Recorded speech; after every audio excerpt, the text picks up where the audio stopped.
ika-26 ng Hunyo taong 1948, pasado 1:00 ng hapon, kung saan nadiskubre ang wala ng buhay na katawan ng aktres na si Lilian Velez sa kwarto nito na nakakandado. Sinasabing ang katawan ng babae ay nakahandusay katabi ang 4 na taong gulang na anak nito na umiiyak at tila gumagawa ng ingay upang gisingin ang ina. Ang nangyari noong mga oras na iyon ay nag-iwan ng malaking katanungan sa mga tao. Ano nga ba ang tunay na nangyari? Sabay-sabay nating alamin at balikan ang isang malagim na sinapit ng isa sa mga sikat na artista noong dekada 30.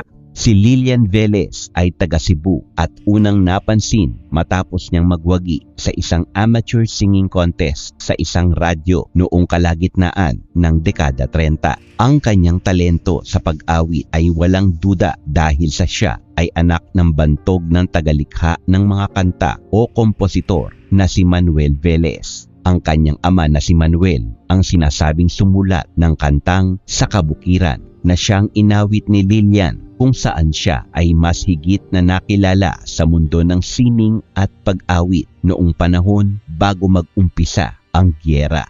Sa unang patimpalak pa lamang na sinalihan ni Lilian Velez ay nakuha na agad niya ang puso ni Jose Joe Climaco na isang manager at sponsor ng programa sa radyo kung saan siya sumali. Simula noon ay mabilis na nagkamabutihan ng loob ang dalawa at sa paglipas ng maraming taon, taong 1942 ay kinasal na sila.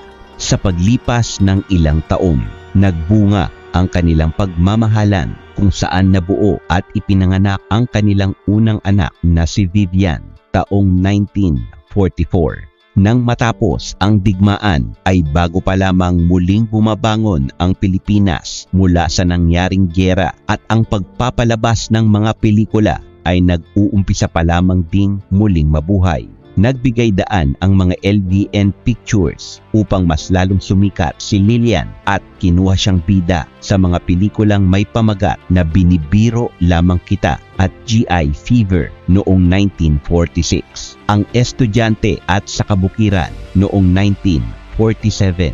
Ito ay sa direksyon ng kanyang asawa na si Joe Climaco. 3 sa mga nagawang pelikula ay nakapareha ni Lilian, si Bernardo Narding Ansures na isang child actor noong dekada 30 at anak din ni Miguel Ansures at Rosa Aguirre na kilala rin bilang mga veteranong artista sa bansa. Habang magkatrabaho ang dalawa, hindi lingid sa kaalaman ni Narding na ang kanyang kapareha na si Lilian ay mayroon ng anak at asawa. Kaya naman, hindi nito mapigilan ang kanyang pagkahumaling. Lilian Velez Climaco. Sa ginawang pagpaparamdam ni Narding kay Lilian ay hindi ito pinansin ng aktres. Namayagpag ang pelikulang may pamagat na Sa Kabukiran at dahil dito ay nagdesisyon ang LVN Pictures na itambal si Lilian sa noon ay sikat din na aktor na si Jaime De La Rosa. Nagtuloy-tuloy ang pagbubukas ng mga pinto ng oportunidad sa babae para ipakita niya ang kanyang talento sa pagdirect ng pelikulang Encantada noong 1948. Dahil sa balitang patungkol sa pagbabago ng kapareha ni Lilian ay naghimutok si Narding dahil alam niyang mapapalayo na sa kanya ang babaeng labis niyang hinahuhumalingan.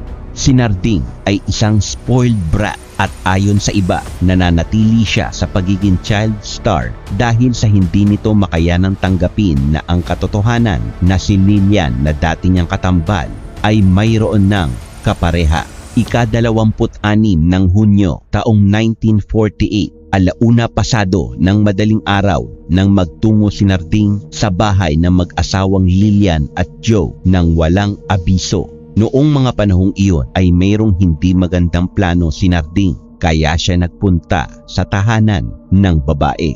Masyadong agresibo ang katok nito at akmang bubuksan na ni Nenita na kasambahay ni Lilian ang pinto. Nang pigilan ito ni Lilian at sabihan na hayaan na lamang siyang kumakatok. Ngunit hindi pa rin tumigil sa pagkatok si Narding at nagtungo pa ito sa likurang pinto at doon agresibong kumatok ng kumatok at pilit na binubuksan ang pinto. Nagbanta rin ang lalaki na posibleng may mangyayaring hindi maganda kung hindi siya pagbubuksan. Napansin ni Narding na tila hindi natatakot ang mga tao sa loob ng bahay kahit pa man nagbitiw ito ng pagbabanta, kaya naman nagtungo siyang muli sa harapang pinto. Doon ay naubos ang pasensya ng binata, kaya naman binunot nito ang dala niyang army hunting na kutsilyo at sinira niya ang widescreen ng pinto upang makapasok sa loob ng bahay.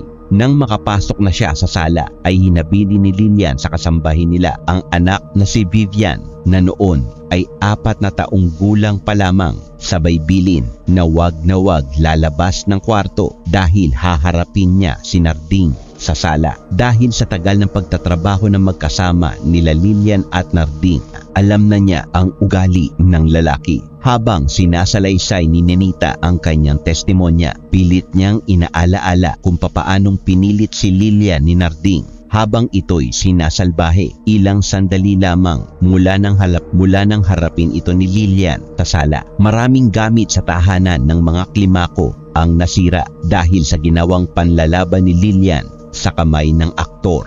Nang magkaroon ng pagkakataon na makawala si Lilian mula sa pagkakayapos ni Narding sa kanya at mabilisan na itong tatakbo papalayo sa lalaki, ngunit biglang nawala ng balanse ang aktres na naging dahilan ng pagkakatumba nito. Nang sandaling matumba ang babae ay doon na ito inundayan ng tarak ng mga punyal sa kanyang likod. Hirap man ay hindi pa rin nagpatinag ang aktres, kaya at pilit pa rin ito na makalayo at makapunta sa kwarto. Dahan-dahan pa rin siyang sinundan ni Narding at sa huli ay hindi na nga nakaligtas pa si Lilian sa kamay ni Narding. Isang sigaw mula sa isang kwarto na tinutuluyan ng baguhang kasambahay ng pamilya na si Pasita ang pumukaw sa atensyon ni Narding. Kaya naman agad itong pinuntahan ng aktor at pinukpok ang batok gamit ang hawak na kutsilyo. Hindi lamang iyon, inundayan din niya ng tarak ng punyal ang kasambahay at matapos iyon ay bumalik siyang muli sa kwartong tinungo ni Lilian. Ngunit nakalak na ang pinto at sa loob niyon ay nandoon ang kasambahay na si Nenita at ang anak ni Lilian na si Vivian. Nang mahimasmasan ay napagtanto ni Narding na dahil sa ginawa niya ay maituturing na siyang isang kriminal. Kaya naman dali-dali siyang tumakas sa kabilang kwarto. Sinara nito ang widescreen ng bintana upang makalabas. Bago naman humingi ng tulong si Nenita, sinigurado muna niya na wala na ang lalaki sa loob ng bahay bago siya lumabas. 2:00 ng madaling araw nang dumating sa tahanan ng mga klimako ang mga pulis. 3:20 naman nang makauwi ng bahay ang asawa ni Lilian na si Joe, na ayon sa mga pulis ay plinlano ring tapusin na lamang ang kanyang buhay na agad namang napigilan ng mga pulis. Samantala, pinara naman ni Narding ang sasakyan na minaneho ni Cornelio de Guzman habang tinatahak niya ang Espanya Road. Pinasakay niya ang lalaki at matapos nitong makasakay ay sinabi umano nito na pumunta sa Pasay at pagdating nila sa lugar ay inutusan umano ni Narding si Cornelio na humingi ng tulong at katukin ang pinto ng kanilang pakay. Nang mga sandaling iyon ay hiniram ni Narding ang susi ng sasakyan upang iparada ng maayos ang sasakyan. Mabilis at walang pagdadalawang isip naman na sumunod si Cornelio dahil sa nakilala nito ang pasahero na isang sikat na artista. Hindi lingid sa kaalaman ni Cornelio ay naisahan lamang siya at doon ay itinakas na ng aktor na si Narding ang kanyang sasakyan. Nagtungo naman sa Santa Cruz, Laguna si Narding upang humingi ng tulong sa kanyang mga kaibigan at para na rin meron itong mapagtaguan. Kinabukasan ay pinaghahanap na ng mga pulis pati na rin ng ama nito na si Miguel Ansures, si Narsing. 7:15 ng umaga sumuko ang aktor sa mga pulis at sa tulong na rin iyon ni Delphine. Nang dinala ang aktor sa piskal, ay dumating si Joe Climaco at doon ay bakas ang matinding pagkagalit sa aktor. Inamin ni Narding na wala siyang kahit anong sama ng loob sa pamilya Climaco. Inamin din niya na nagawa niya ang krimen dahil wala siya sa tamang kaisipan. Ayon pa sa kanya, tila nabihag siya ng isang kakaibang spell o hindi kapani-paniwalang gayuma noong mga oras na iyon. Ngunit ano paman ang paliwanag ng salarin ay hindi pa rin ito nakalusot sa korte at sa huli ay pinatawan pa rin siya ng double life imprisonment o dobleng pagkakakulong ng habang buhay at may danyos na tig 5,000 para sa mga naulila ng biktima. Dahil sa nangyaring insidente ay bigla na lamang natapos ang karera ni Narding Ansures. Naging usap-usapan sa publiko ang sinapit ni Lilian nang minsang mapabalita ito sa pelikula. Taong 1949 naman, habang nakapiit sa Muntinlupa City Jail ang aktor na si Narding ay nagkaroon ito ng sakit na tuberculosis. Dahil dito ay pinagkalooban ito ng dating Pangulo ng Pilipinas na si Elpidio Quirino ng pardon. Ngunit makalipas lamang ang 2 buwan ay tuluyan ng bumigay ang katawan ni Narding at pumanaw ito sa edad lamang na 21 taong gulang. Sa pagpapatuloy naman ng buhay ng mga naulila, malayo sa pag-aartista ang daang tinahak ni Vivian na siyang nag-iisang anak ni Lilian Velez at Joe Climaco dahil mas ninanais nitong maging isang international teacher. Taong 1995 ay nagkaroon ng oportunidad si Vivian upang maging bahagi ng isang pelikula kung saan muling isinabuhay ang pinagdadaanan ng kanyang ina na si Lilian Velez. Ang nasabing pelikula ay pinagbidahan ni Sharon Cuneta, Joel Torre at Cesar Montano sa ilalim ng direksyon ni Carlo J.